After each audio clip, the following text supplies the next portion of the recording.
This is James Taylor, and you're listening to The Creative Life. The Creative Life podcast is a show created for you, the creative. If you're looking for inspiration, motivation, and advice while at home, at work, or on your daily commute, then this show is for you. Each episode brings you a successful creative, whether that's a musician, writer, artist, designer, performer, educator, or creative entrepreneur. They share their journey, their successes, their failures, their creative process, their insights, and much, much more.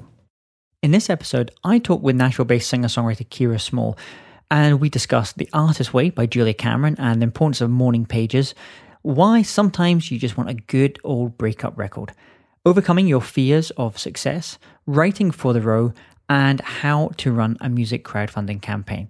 Enjoy this episode. Hey, it's James Taylor, and I'm delighted today to have my guest, Kira Small. Nashville-based singer-songwriter Kira Small, strong, sexy, whiskey-tinged soul music has won her a loyal fan base. She is a nationally touring artist, 2015 International Songwriting Competition finalist, 2012 Independent Music Awards winner, and former member of Berklee College of Music's voice faculty. Her voice, which has a rare blend of jazz, soul, and blues, has also made her one of Nashville's most in-demand session vocalists. She's toured or recorded with Willie Nelson, Garth Brooks, Peter Frampton, and Wynona Judd. The Grammy Award-winning songwriter Mike Reid summed her up best by saying that she sounds like a neat glass of single malt in a world of Michelob Ultra. So, Kira, welcome to the show. Thanks so much. So, share with our listeners, what's going on in your world just now? Oh, good gracious. Well, I just got married a few weeks ago. And congratulations. Thank you. And now my epic breakup album is coming out in a couple of weeks. So that was not planned at all then, in that order? Right. It was, in a way. I wanted to get married and get that all settled before I took off and started promoting this record. So that's what I've done. And so this latest album's 3 a.m. Mm-hmm. And so I mentioned that it was about it's a story of like personal upheaval as well. So you've got the album coming out. Is there a tour on the back of that? What else is kind of happening in your world? Yes, I've got a brand new website, new blog series. I've got tour dates coming up. First show is in Nashville on June 6th, and then I've got about 3 weeks worth of traveling about. It's exciting stuff. And how did you first learn your craft as a songwriter and also your craft as a singer? Where did it all begin for you? Singing, I have apparently done since before I could talk. My mother said I used to sing to myself in the playpen all the time, just entertaining myself. So I was always a singer. The songwriting really came later. I dabbled in it in my youth, but I didn't really work at it until later. I read a book called The Artist's Way when I was probably in my 20s. Julia Cameron, that's a great book. Yes. And so that sort of walked me through my fear. I realized that I wasn't writing any songs because I didn't want to write a bad one. And that was a dumb reason not to try. So I started writing then, and I kind of was off and on with it, and really, really developed when I moved to Nashville, and it's so in the water here. So what was it like, that experience of moving to a city like Nashville where the song's the thing, but there's also so much competition there as well? Well, I had been teaching at Berklee before I moved here to Nashville, and realized that I still had a lot that I wanted to do. I didn't move here to be a writer. I moved here thinking looking for work as a background singer and stuff like that. But once I got here, I realized that I still had something to say as a writer. Like I said, it is sort of in the water here. And I played a gig at some bar, and I realized, if I had CDs here, I could probably sell some. And I think there's still stuff that I have to say. And then, as probably happens for a lot of people, life happens to you, and you need an outlet for that to explain it. And so that's when I started writing when upheaval number one happened. And then I was recently watching that 20 Feet from Stardom documentary, which fascinating about backing singers and the ones that make that journey as well to being the person at the front. And Bruce Springsteen says in it, that 20 feet from standing as a backup singer to being that person at the front of the stage is the longest 20 feet ever. So how was the transition from being someone that you were working with some obviously incredible artists to actually pushing yourself forward, yourself as a brand, yourself as an artist forward? It's been interesting. it's not that I hadn't done any solo stuff before I started doing backup stuff. I'd always sort of done a bit of both. But in terms of, I'd done a lot of piano bar, for example. So I'd sit there for 4 hours and play a bunch of other people's songs and throw a few of my originals in. But to really find my own voice as a writer and just as an artist, I learned a lot from watching the people that I've backed up.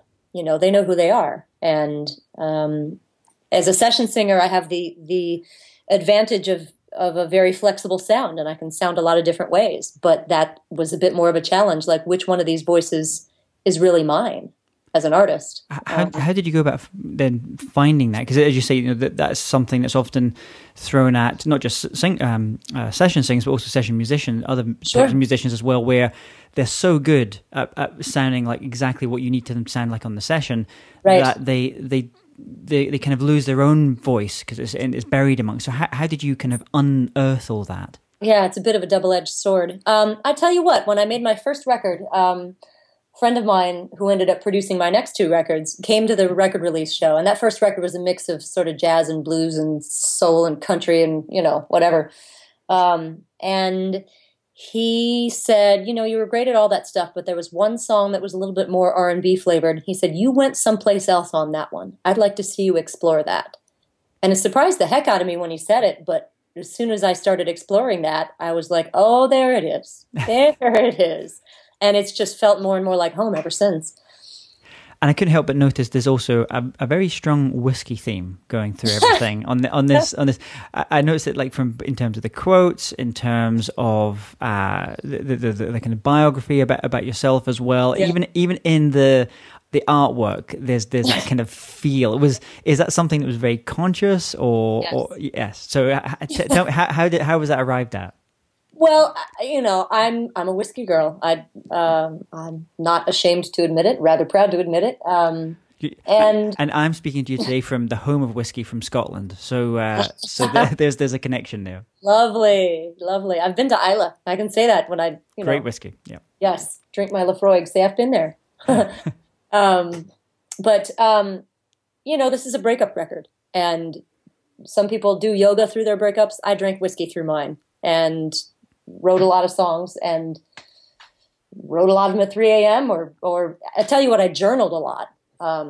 And a lot of the stuff just came out of there. And there was something about I wanted the feel of the record to match what it felt like at 3 a.m. dealing with a breakup. And whiskey just felt like a part of that.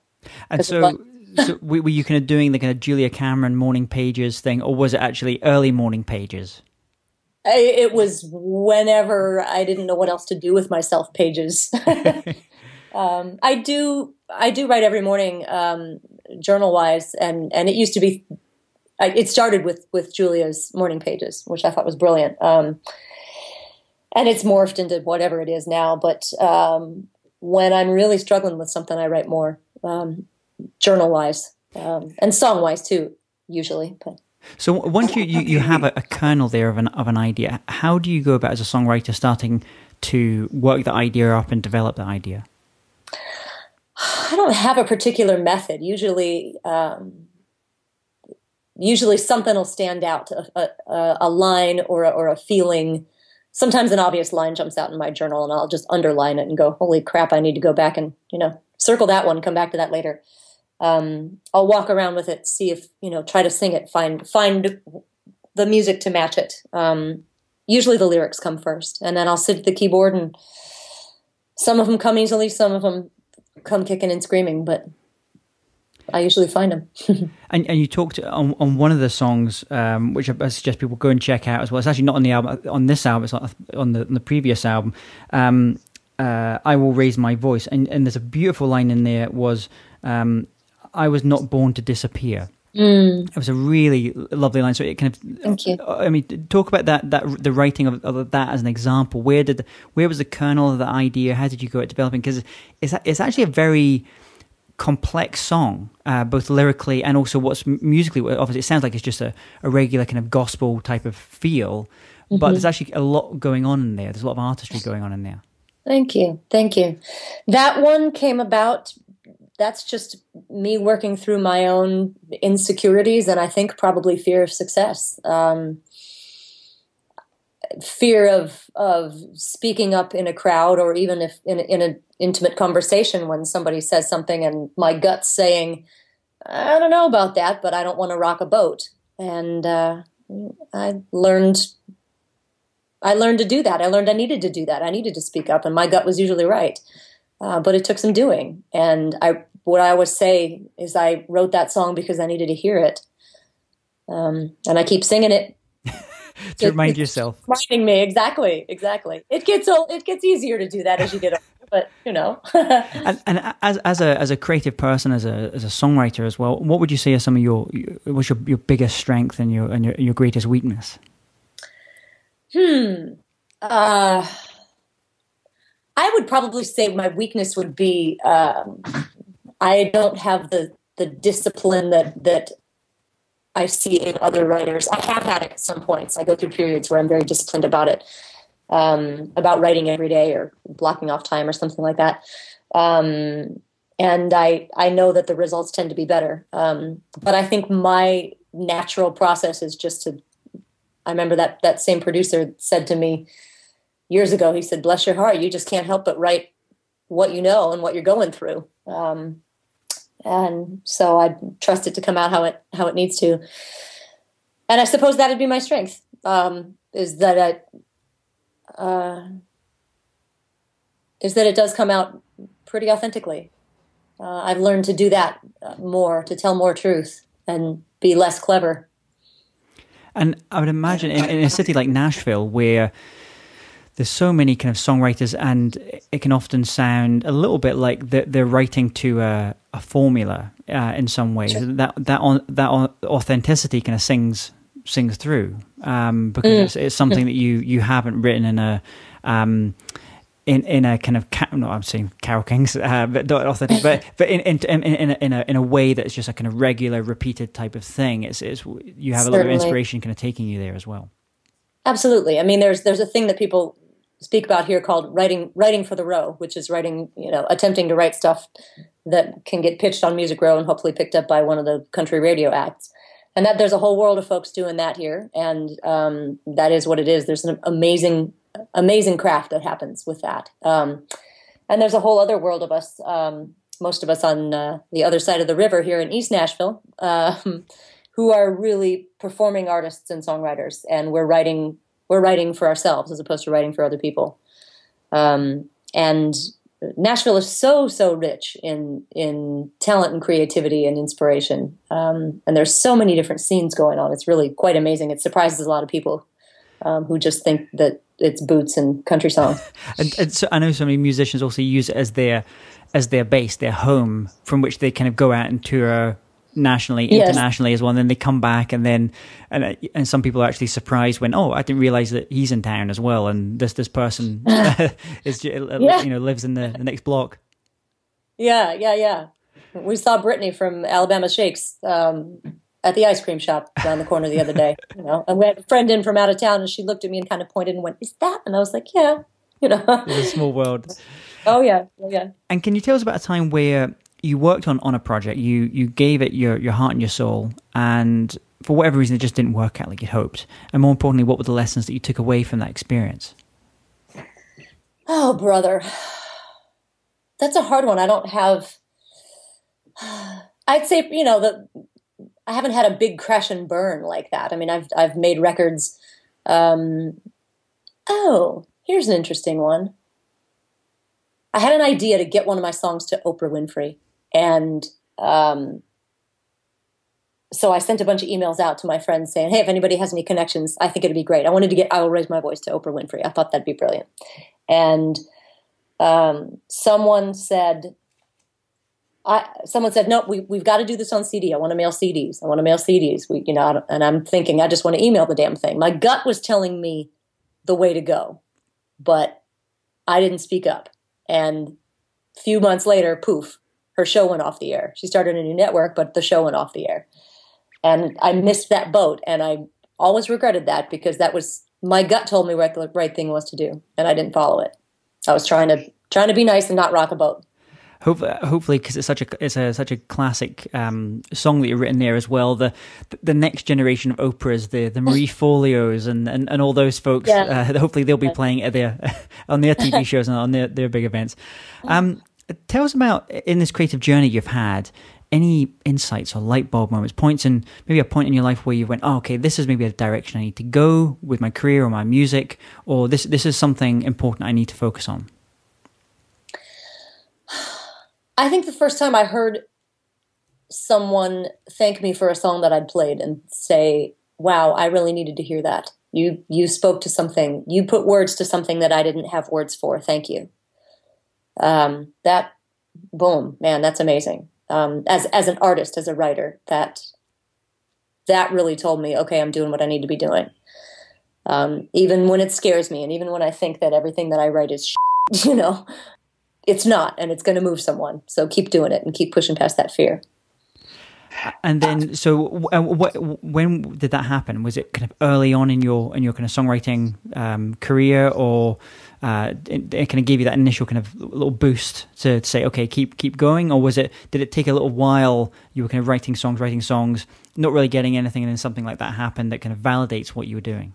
I think it took a little while. I had attention and appreciation for my craft as a singer, and I think somewhat as a writer. But it was really when I put the Raise My Voice record out that things. Sorry, there's the doorbell. The things that I started feeling that, and finding a way to tour as well. It took me a while to figure out a way to tour so that I could be out singing these things for people on a regular basis. That's what I really, really discovered that I needed to do. There are probably some people that would be quite happy to just sit around and write and record and live through their computer screens. But if I don't go out and tour and sing for people, I go bananas. And you were on this particular album as well. You used crowdfunding. I think, is this the first time you've done a crowdfunding campaign on a record? It is. I used, I did a variation on it before it existed. I did pre-sales for all my records, where I just sent emails to my list and said, hey guys, I'm making a record. If you send me the check now, I'll send you the CD before anybody else. And they all went, yay. So, but this is the first time I've used one of the official things, and I used PledgeMusic, and I'm supremely happy with the work that I did with PledgeMusic. Actually, they're a great provider. I know a couple of artists now that have done campaigns on Pledge, and they're a smaller kind of crowdfunding campaign. I think they're based up in Boston, from what I seem to remember as well. But they seem to be pretty kind of hands-on, and because it's just about music, they kind of know, they understand things. Unlike maybe some of the other ones who there's lots of other types of creatives creating things. They actually understand what musicians and music fans actually want.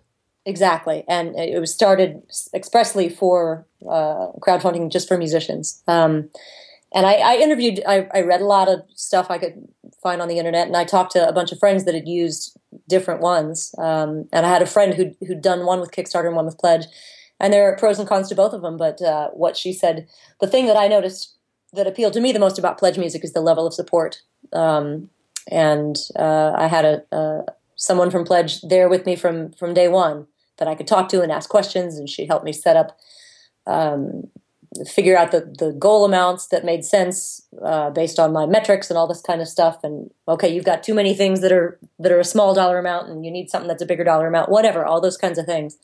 Wonderful at all that stuff. Fantastic. I think going to get a bit of a quick fire round here. What's some of the best advice that you've ever received about being a creative artist and having a life and a career doing this? Two things. One, when it's your turn to sing, that get up and sing. Even if you're in the middle of a restaurant, just do it. And the other one is tell the truth, be real, be yourself. In writing, in performing, all of it. The more you can be yourself, the more authentic you can be, the more people are going to respond to you. And on that note, can you share a personal habit that you think contributes to the success you have had as an artist, and the fact where so many people kind of start out on this journey, but either give up early on, or find go a different way? Is there a personal habit you think that contributes to your success, that you're doing this and you're going from strength to strength? For me, journaling is huge. It's huge to keep me moving, to keep me asking myself what matters to me. What do I have to say? What do I have to say? What do I have to say? What am I dealing with? What am I wrestling with? And then not being afraid to put it out there, just repeatedly. I've done a lot of work to, like I described in writing "I'll Raise My Voice," to get past my own fears. And I think most creative people have them. Just being willing to say, you know what? Just put it out there. Just put it out there and let other people decide. Have you built up any little tricks or tips over the years about when that little fearful voice comes in and says, it's not good enough, or someone's already done it but better, or all the usual little voice fear type things that kind of come in all the time? Have you developed any kind of mechanisms for kind of knocking it away or dealing with that resistance? There's something along the lines of like that voice in your head that starts bashing you. I try to think of that like, okay, would you talk to your friends that way? And no, of course you wouldn't. So stop it. It's like a really bad friend. Yeah. It's the worst friend ever. Yeah, a frenemy. Right. And do you have an online resource or a tool or an app that like Evernote or Gmail that you absolutely love? I am a pencil and paper girl. I really am. My office is a mess because of it, but I just am. So when you've kind of had that, you have those ideas, those lyrical ideas. How do you get them down? Is it just pen and paper? That's the quickest way for you to kind of get it down to something. Yeah. And is it kind of fancy notepads like moleskin type things, or is it just whatever's there? No, I've got a bunch of cheap spiral notebooks, piles and piles of them with ideas floating around that office. It's not pretty. And if you could recommend just one record and one book to our listeners, what would they be? Boy, that's a hard one. I'd say for people that haven't checked it out, Sam Cooke's Greatest Hits. What's it called? It's called something of Soul. I have to find it in my iTunes. Well, what we can do as well is on the show notes, people go to jamestaylor.me and just type in Kira Small. We'll have all the links for all of these as well. So don't worry, we'll put all the links for these. So the Sam Cooke Greatest Hits. And what about any particular reason that people should check that out if they haven't already heard it? He was just so deep, and there was something in his voice that just felt so honest and so free. And Sam was just being Sam. And it just moves me, and I don't know. That's the one that popped off the top of my head. And what about on the book? That's my Desert Island disc, I think. What's the book that you would recommend that people check out? Man, that's a toughie. The one that I've been recommending the most these days, honestly, is one. It's all about healing back pain, because I went through 20 years of back issues, and a friend recommended this book. I'll have to dig up the link for you because, again, it's not in front of me. But I think it's just called Healing Back Pain, The Mind-Body Connection by Dr. John Sarno, I believe. Yes. Great. Well, we'll definitely put that in, because actually I know a lot of musicians who suffer from back pain, either from the years of either drummers or bass players, or just from the sheer lugging of gear from one van into one venue. It takes its toll. I have started buying bunches of these books and giving them away. I just sent one to a drummer friend of mine, speaking of which. Changed my life. It really changed my life, reading this book. Great. We'll put this on the show notes as well. And final question for you. Let's imagine if you woke up tomorrow morning and had to start from scratch. So you've got your voice, you've got the skills you have as a songwriter that you have now, and the knowledge that you've acquired over the years, but you know no one, and no one knows who you are. How would you restart things? That's a mind bender. Wow. If no one knows who I am, how would I restart? I would somehow go find where there was a bunch of people and start singing for them, because that's what I know how to do. Start connecting. Yeah. I don't have a better answer than that. That's a great answer, though. Well, what's the best way that people finally can find out about the new album, the tour dates you've got coming up as well, and all the other projects you're involved in? My shiny new website. It's kirasmall.com, just been redesigned, and it's quite lovely. And it definitely has a whiskey feel to it. It's got like a bluish haze over it as well. It's very nice. Well, and we'll put the show notes on the show notes. We'll put the links to that as well. Well, Kira, thank you so much for coming on the show. It's been an absolute pleasure speaking to you today and having you. And I wish you all the best with the new album when it comes out. Thank you so much, James. It's been a delight to talk to you. Hey, James Taylor here again. And if you're interested in living a more creative life, then I'd love to invite you to join me as I share some of the most successful strategies and techniques that high-performing creatives use. I put them all together in a free downloadable ebook that you can get by going to jamestaylor.me. That's jamestaylor.me to get your free downloadable ebook on creativity.